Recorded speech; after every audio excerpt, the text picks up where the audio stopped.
नमस्कार मित्रांनो, आजच्या या व्हिडिओमध्ये तुम्हा सर्वांचं हार्दिक स्वागत आहे।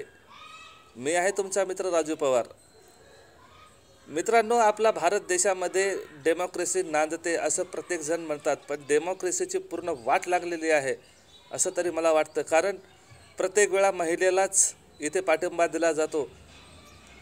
दोषी पीडित नेहमी महिलाच असते आणि पुरुषांविरोधात काही कायदे असे आहेत की त्या कायद्याचा फायदा घेऊन महिला पुरुषांचं शोषण करत आहेत मित्रांनो। आणि आपण बोलतो की भारत हा डेमोक्रेसिक आहे, म्हणजे या देशामध्ये लोकशाही आहे। लोकशाही आहे असं तरी तुम्हाला वाटतं का? तुम्ही व्हिडिओ पूर्ण बघितल्यानंतर तुम्हाला कळणार या देशामध्ये लोकशाही खरोखरच आहे किंवा नाही। तर व्हिडिओवर नवीन आला असाल, याचा अर्थ चॅनलवर नवीन आला असाल, चॅनलला सबस्क्राईब करून बेल नोटिफिकेशन ऑलवर सेट करून घ्या। माहिती आवडली तर लाईक करा, शेअर करा आणि कमेंट करायला विसरू नका।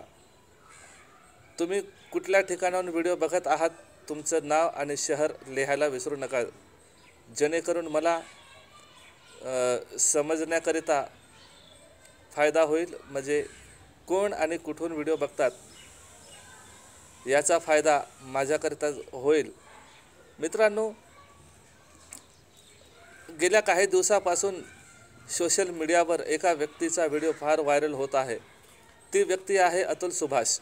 अतुल सुभाष हे पत्नी पीडित पुरुष यांनी 9 डिसेंबर 2024 या दिवशी रात्री सुसाईड अटेम्प्ट केलेला आहे। याच्या मागचे काय रिझन आहेत हे आज मी तुम्हाला सांगणार आहे मित्रांनो। अतुल सुभाष हे मूळतः बिहारचे आणि हे बँगलोर येथे AI इंजिनियर म्हणून जॉब करत होते। अतुल सुभाष यांची ओळख मॅट्रिमोनियल साईटवर निकिता सिंघानिया या तरुणीशी झाली आणि त्यांनी लग्न केलं।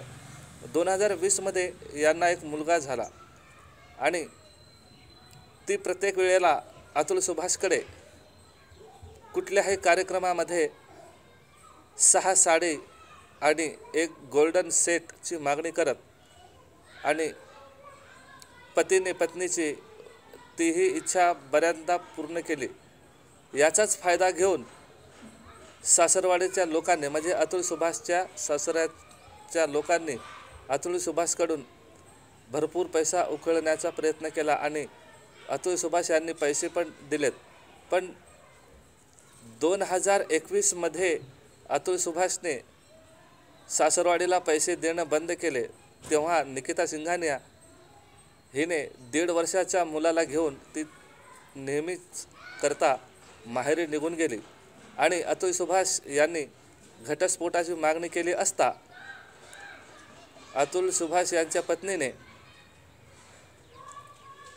मुलासाठी 40,000 रुपये मेंटेनन्स आणि तिच्या स्वतः म्हणजे मुलाला सांभाळण्याकरिता 1 कोटी रुपयाची मागणी केली। मग जौनपूर येथे कारवाई करण्यात आली अतुल सुभाष यांच्यावर। अतुल सुभाष हे 50 वेळा जौनपूर येथे गेले। मित्रांनो, इथे विचार करण्याची गोष्ट आहे, कोर्टामध्ये जे बसते न्यायमूर्ती न्याय देण्याचं काम करत असते, पण इथे वेगळंच प्रकरण घडलेलं आहे। या कारवाईची सुनावणी करत असताना अतुल सुभाषकडून त्यांच्या वकिलाने 5 लाख रुपयाची घूस मागितली। अतुल सुभाष यांनी नकार दिला। मग तिथे त्यांची सासूबाई आली आणि सासूने जजसमोर ओरडून सांगितलं, अरे तू अजून जिवंतच आहेस, मला वाटलं की तू कधीचाच मेला असेल। यावर अतुल सुभाष बोलला, मी जर मेलो तर तुमची पार्टी कशी होणार? मित्रांनो बघा, सासू काय बोलते पुढे, तू मेला तरी आमची पार्टी सुरूच राहणार, तुझ्या बापाकडून सुद्धा पैसा घेईन आणि तू आणि तुझे आईवडील मेल्यानंतर तुझी जी काय संपत्ती आहे बायकोच्याच नावावर होईल। मित्रांनो, या देशामध्ये 90 ते 95% मुलीचे संसार आईवडिलांकडून तुटतात आणि नेहमी कारण हुंडाबळीचं देऊन हे लोक पुरुष जातीकडून पैसे उकळण्याचं काम करतात. शहरामध्ये बऱ्याचदा असं होतं मित्रांनो, जर एखाद्या महिलेचं दुसऱ्यासोबत काही लफडा असेल ना, पुरुषाला जर माहिती झालं म्हणजे तिच्या पत्नीला जर गोष्ट कळली तर ती काय बोलते, जे झालं ते झालं, जर तू हे मॅटर समाजामध्ये आणण्याचा प्रयत्न केला तर मी तुझ्यावर 498 नुसार कारवाई करेन. महिला या कलमचा फायदा हत्यार म्हणून पुरुषांविरोधात वापरण्याकरिता कायदा आलेला आहे की काय असं वाटायला लागलेलं आहे. कारण कलम 498 नुसार कारवाई झाली का पुरुष आतमध्ये गेलाच समजा. पण हे कायदे सगळे महिलांकरिताच आहेत का?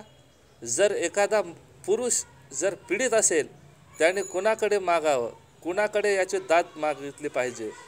पुरुषाला कुठल्याही कायद्याचा फायदा दिला जात नाही का? प्रत्येक वेळा महिलेचं शोषण होतं असं आहे का?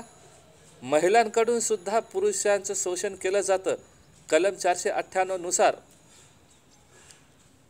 मग असे कायदे काय कामाचे? जे कायदे पुरुषांना काही लाभच देऊ शकत नाहीत, मग अशा कायद्यांचा काय करायचं? लोणचं घालायचं? पूर्वी पुरुष महिलांचं शोषण करत होतं, पण आता याहून उलटच झालेलं आहे. आता पुरुषांपेक्षा महिला पुरुषांचं शोषण करत आहेत. तर मित्रांनो, आजचा हा होता छोटासा व्हिडिओ. आवडला असेल तर लाईक करा, शेअर करा आणि कमेंट करायला विसरू नका. धन्यवाद.